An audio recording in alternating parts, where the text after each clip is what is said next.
Yawa so jama'a yau kuma bari mu tafi mu yi magana akan abin da ya shafi translator, wato yadda ake amfani da applications kamar Google Translator ake translating ɗin abubuwa da suke daga cikin nan.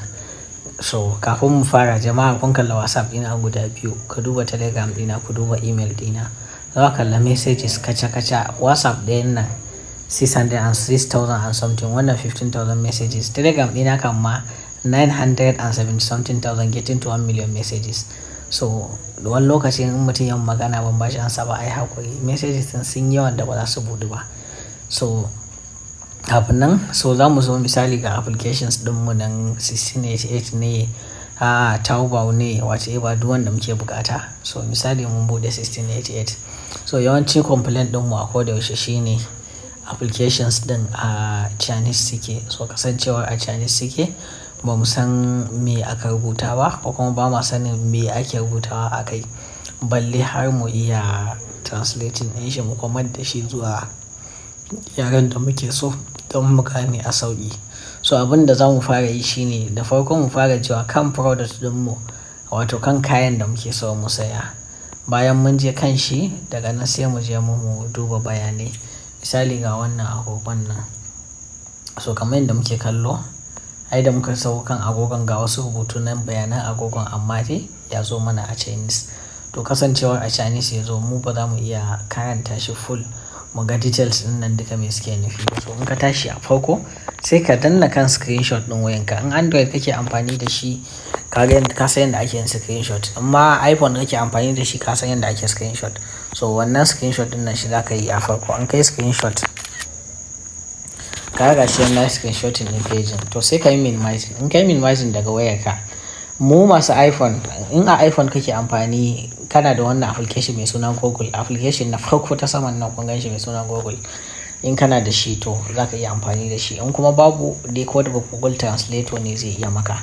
So da Android ma duka ɗaya ne, ko dai wannan application ɗin mai suna Google. Kaga Google Android dama ita akan Google take operating, that means ko na Android already ta da Google ɗin nan. In kuma babu, kai za ka shiga. In ka zo ka shiga nan dai kamar yadda kake kallo na farkon nan a ƙasar search ɗin nan, ai ga wani waje mai fari da X a jikin shi. To in ka danna kai tare zai kawo maka foton da ka yi screenshotting ɗin a wajen. Amma bai kawo ba, za ka iya danna kan. In bai kawo ba, ganin inda aka sa icon ɗin kyamarar nan, in ka zo ka taɓa gefe gashi nan zai kawo ka cikin gallery, sai ka zo ka yi selecting. So in ka zo ka yi selecting daga nan yadda kake kallo, ga nan I translate a gefe inda aka rubuta translate nan, sai ka danna kan shi. Idan ka danna kan shi kamar yadda muke kallo yanzu a nan, gashi nan babu ya yi translating ɗin duk rubutun da aka rubuta ya koma mun zuwa turanci.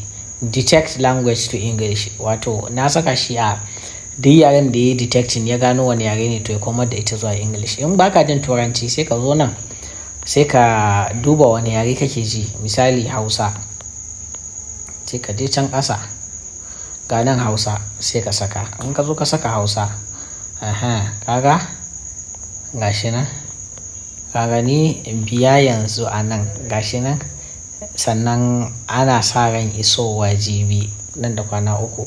So kamar yadda muke kallo gashi nan dai komawa jigilar kaya, ga su nan dai sun hada da kwana 7, wato refunding idan za a biya diyya. Wato idan misali issue na refunding kana so a dawo maka da kuɗinka in aka samu matsala, za a yi shi ne a cikin kwana 7 na sayan kaya. Kun ga bayani aka ce cross border shahararren Y13 smartwatch call. Kun gani gashi nan kwararren mai major ɗin zuciya ne da sauransu da rubutun gashi nan.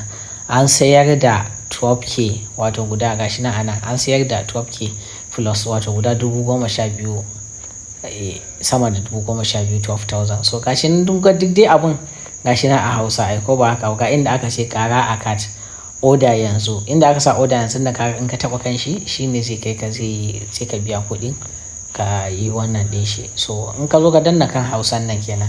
In kuma baka son Hausa, misali kai French kake ji, sai ka zo ka ga inda aka sa French gashi nan sai ka danna kai. In ka danna kai kaga yayi detecting French, gashi nan zai kawo abubuwan ta French, kamar musamman yan uwanmu da suke Niger ko Cameroon da sauransu. Ni bana jin French, so ni ban yin san me aka rubuta ba yanzu saboda French, bana jin French. To in ma wani yare ne bayan Hausa ko kuma English ko any of the language sai ka duba in Allah ya sa akwai yaren a ciki a ƙasan Google Translator, to kaga za ka samu daga nan zai maka converting zuwa wannan yaren nan. Bayan ya maka converting zuwa wannan yaren nan, kaga ya sauƙaƙa maka abubuwan sosai. Ganin Yoruba, wani akwai Yoruba and other languages they available. So daga nan kaga kun san cewa ka samu sauƙi. So daga nan za ka ke fahimtar abun. The same thing ka yi translating ka san page din nan misali da abun da aka rubuta. So daga nan sai ka sake komawa. Ni kaga yanzu don koma selecting din shi ya koma kan English din shi, saboda gaskiya ba na gane turanci, ba na gane Hausan sama da yadda nake gane English din, kuma haka ba na gane French din dama shi ban iya ba. So misali ka fahimci haka sai ka sake dawowa baya ka yi minimizing ka koma cikin 1688 ɗinka. Daga nan kaga duk abin da aka rubuta a nan ka san me yake nufi. In ka zo za ka duba distribution na product din da sauransu, duk wato abin da yake China dai ga nan product review. Product review a koda yaushe ina faɗa an za ka sai kaya kana bin reviews, customer reviews, wato mutanen da suka sai kayan me comment ɗinsu akan kayan yana da muhimmanci. So gashi nan gani different mutane da suka sai kayan a shagon ga bayanan da suka yi, bari screenshotting sai mu kalla mu karanta. So a nan gashi nan mun yi screenshot. Bayan na yi screenshotting dan sake minimizing in koma cikin Google Translator.